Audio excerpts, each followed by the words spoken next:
Hello, everyone. Frank Hartman here from Biblical Mastery Academy. What I want to present to you today is a typical scenario of encountering a word that we may not know in the Hebrew scripture and having to look that word up in a lexicon such as BDB in particular, and knowing what the lexicon is telling us regarding that word, because sometimes it can be quite cryptic if you don't know and you don't understand what's in each particular word's entries. You know, one of the most common hurdles that we all face as we're reading Hebrew is that word that we don't recognize. We can't remember it from our vocabulary, or this is the first time we've encountered it. Um, and that can be frustrating because it brings our reading to a screeching halt.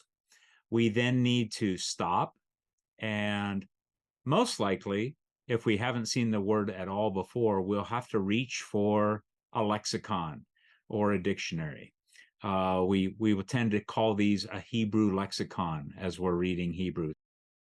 Fortunately for us as Hebrew readers, we have several different, very dependable, good, and in fact, some of them quite old Hebrew lexicons that we can rely on. One of those lexicons I want to talk about today tends to be our first go-to as Hebrew readers, that being the Brow-Driver-Briggs lexicon.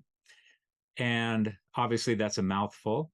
So we tend to call that just BDB. This lexicon has been a real valuable tool, a stalwart for Hebrew readers for over a century. The BDB lexicon didn't actually start in English. It started as a translation into English of a pre-existing Hebrew to German lexicon that was put together by Wilhelm Gesenius, who was a great scholar of Hebrew in Germany. And the translation then was brought into English and was overseen by the three names on the BDB: Brown, Driver, and Briggs. So I'm using my Logos Bible study software to read through the Biblia Hebraica Stutargensia, and I'm in Genesis chapter 9, verse 9. And here we read, Va'ani hinani mekim et bariti. Now, let's pretend I don't know what bariti is. I'm reading along, and behold, me. I am establishing, and I have a direct object here. And what is this? So if I don't know what this word is or means, and I want to look it up, I'll double click on it, which will bring up my Brown-Driver-Briggs Hebrew and English lexicon.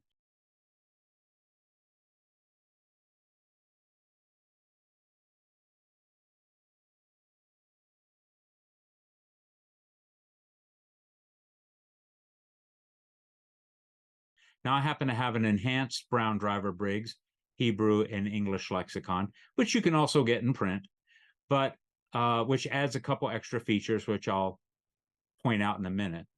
But in this digital version, then, you see how it'll take me right to the word. Now, in a print version, you might have to look this up. The Brown-Driver-Briggs lexicon is not set up to have words looked up in it alphabetically. It actually lists all of its words by the Hebrew root. So you can look up the roots alphabetically, but if you're not sure of the root of the word, then you may not find the word, and it may take some searching in a print version. The digital version, like here in Logos, really saves us a lot of time because it takes me right to the common form of the noun berit. which if I scroll up a little, I can see that this is the second of two meanings within the bara, beit, resh, he root. And it's a Roman numeral two. So I can see it's the second. So I want to scroll up a little more and see that the first one, there's actually another one which means to eat. And could this possibly be my meaning? Well, yes, but since it popped me in here to berit, which is what I saw on the page, I'm going to take this to be the second meaning here, which is a covenant. So God is making a covenant in Genesis 9:9. But I just wanted to point out to you the way that these are listed in BDB is by root. Now, once I get to the entry here in for berit, I mentioned that I have an enhanced Brow-Driver-Briggs. And what that means is that I'm going to get these entries at the start of the word listing. And the first one is a Strong's Concordance number. And the second one is the entry for this word in the Theological Word Book of the Old Testament. And the third one is going to point to, if I click on this number, it's actually going to point to the New International Dictionary of Old Testament Theology and Exegesis. That's where mine takes me. So I can look at this other lexical entry here, and I won't go into that in this video, but I just wanted to point out to you what you might see. So when I look up this word berit, it tells me that it is a noun and it is feminine. So that's going to help me place what that word is right away. And it tells me, it gives me a gloss of covenant. In parallel, this parallel sign here tells me that parallel words in some of the other languages the other biblical languages, like Aramaic, or here's a Greek entry here, and here's a Latin entry. So these might be considered parallel to the Hebrew understanding of this word as covenant. Then when we move on, we get some typical uses, and one of the most helpful things about BDB is its listing of verses where it thinks that the sense given here is matching what is in that particular verse. So here we get the different forms.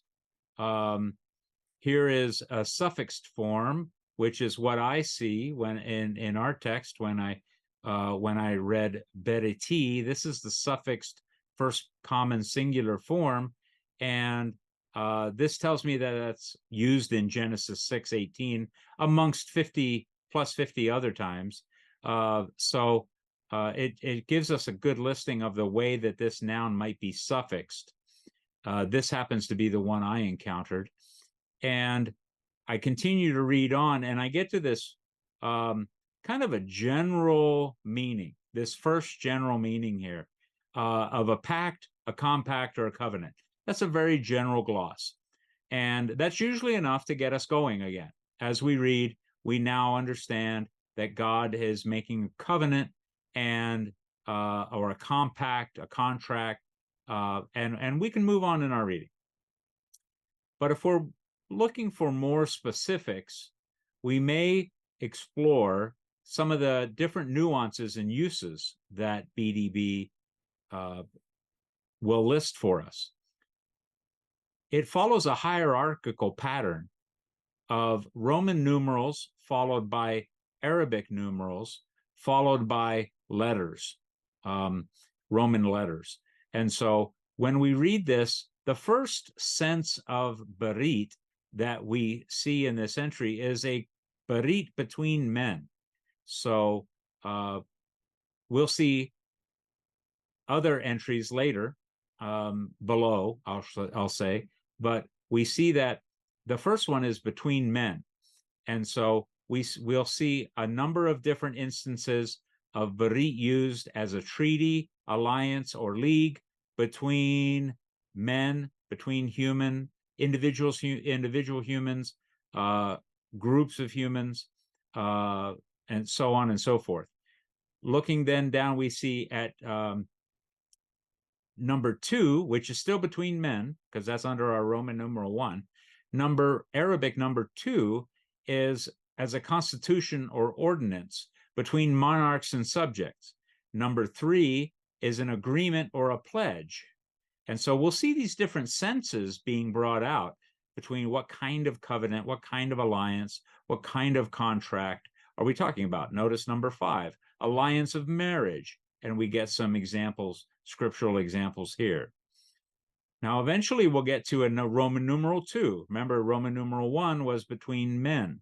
Roman numeral 2, the next highest heading, is between God and men and man. So we'll get more Arabic numerals, again, starting over at 1, but now we have different kinds of covenants or agreements, contracts between God and man, here under the sense of alliance of friendship.